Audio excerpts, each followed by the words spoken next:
नमस्कार दोस्तों, मैं अंकुर उपाध्याय स्वागत करता हूं आप सभी का एक बार फिर से अपनी नई वीडियो में। भारतीय बाजार में, ग्लोबल मार्केट्स में आज चौतरफा तेजी देखने को मिली है। अब स्टॉक्स भी बहुत तेजी से भागे हैं। कुछ लोग ले चुके थे, कुछ लोग नहीं ले पाए हैं। जो नहीं ले पाए हैं अब सोच रहे हैं यार क्या लेना चाहिए। मैं आप सभी के साथ इसी के बारे में डिटेल्ड वीडियो बनाने आया हूं। दोस्तों, सबसे पहले मैं आपको बताना चाहूंगा कि कच्चा तेल आ गया है $90 प्रति बैरल।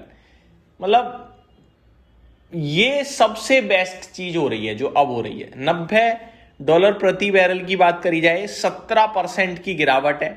कल करीब इस समय $110 प्रति बैरल था और अभी एक 90 है, यानी $20 प्रति बैरल सस्ता हो गया। ये सबसे बढ़िया चीज है, सबसे बढ़िया चीज। मतलब इससे बढ़िया कुछ है ही नहीं इस समय। ये हमारे देश के लिए बहुत बड़ा पैसा बच रहा है, आप ये समझ लीजिए। बाकी इसके बारे में बाद में बात करेंगे। अब आता हूं मैं स्टॉक स्पेसिफिक। मैं स्टॉक स्पेसिफिक आऊं तो दोस्तों आपको ना एक चीज समझ लेनी है कि जो कंपनी बेहतर है वो बेहतर ही है, उसमें खरीदारी ही करनी है और कुछ नहीं। मैंने आप सभी के साथ बाजार की गिरावट में कुछ दिग्गज स्टॉक्स डिस्कस करे थे, जैसे कि L&T जो कि आज 7-7.5% ऊपर ₹4,000 पे आ गया। ये स्टॉक दोस्तों मैंने अभी आप सभी के साथ डिस्कस किया था अराउंड 3300-3400 रुपए के करीब। एग्जैक्टली बताना चाहूंगा, आज से 5 सेशन पहले इस स्टॉक का भाव 30 मार्च को करीब 3500 रुपए था। तभी डिस्कस किया था मैंने आप सभी के साथ। नीचे इस स्टॉक ने लगाया 23 मार्च को 3300 रुपए के करीब का लो।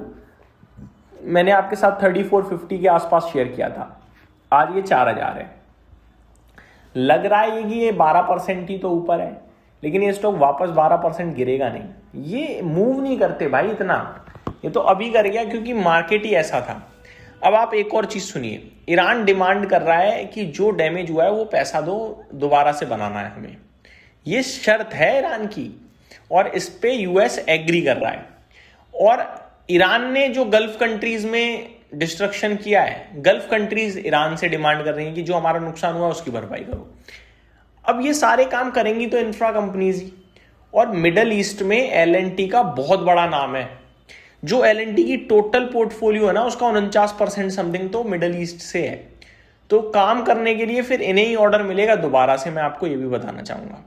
तो L&T तो ये सोने पे सुहागा वाली कहानी थी। अब जिसने ले ली वो खुश, जिसने नहीं ली वो दुखी। स्टॉक 5.5 लाख करोड़ के करीब का मार्केट कैप लेके खड़ा है और 7 लाख करोड़ के करीब की ऑर्डर बुक लेके खड़ा है। मैं आपको सिर्फ इतना ही कह सकता हूं, L&T हमारे देश का एक सम्मान है।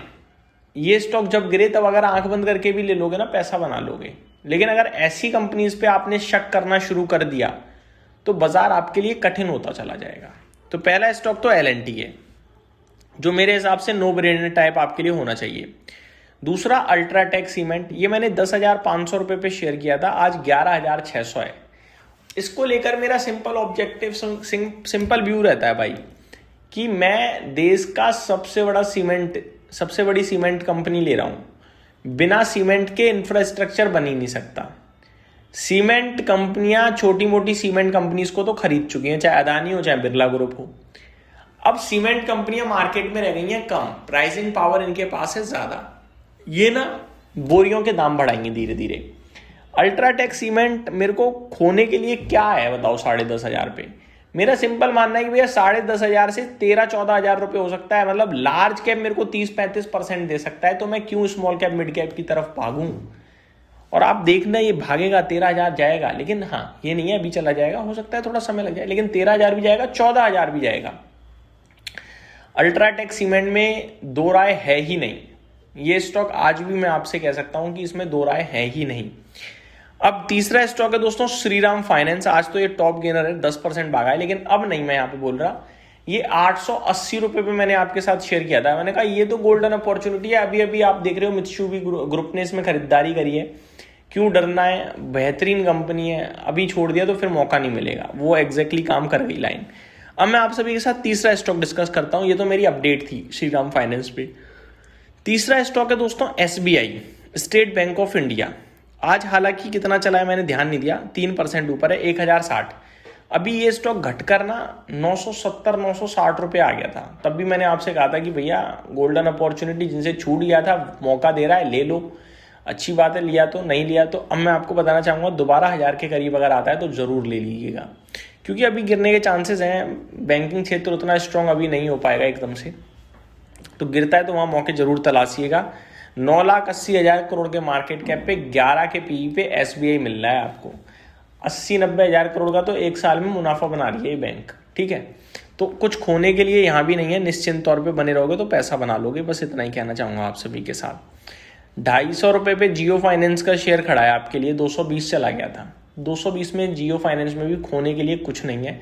तो कुछ ऐसे स्टॉक जो दिग्गज हैं, बहुत स्कोप दिखता है, वैल्यूएशन बहुत अट्रैक्टिव हो गए हैं, खोने के लिए ज़्यादा नहीं है, वहाँ निवेशक जरूर ध्यान दें, क्योंकि बाजार का क्या है, ये तो गिरता रहेगा देखो, ठीक है, और ये बढ़ता भी रहेगा। लेकिन आपको तो स्टॉक्स में ही जाना पड़ेगा ना। आप इंडेक्स में जाना चाहते हो तो मच बेटर, निफ्टी ETF लो, गिरावट में लो, बात खत्म। लेकिन अगर स्टॉक्स में हो तो आपको कितना गिर सकता है और कितनी पोटेंशियल है, किस वैल्यूएशन पे, ये चीजें देखनी ही पड़ेंगी। बस यही समाप्त करता हूँ इस वीडियो को। Thank you so much for watching this video. Have a great day guys.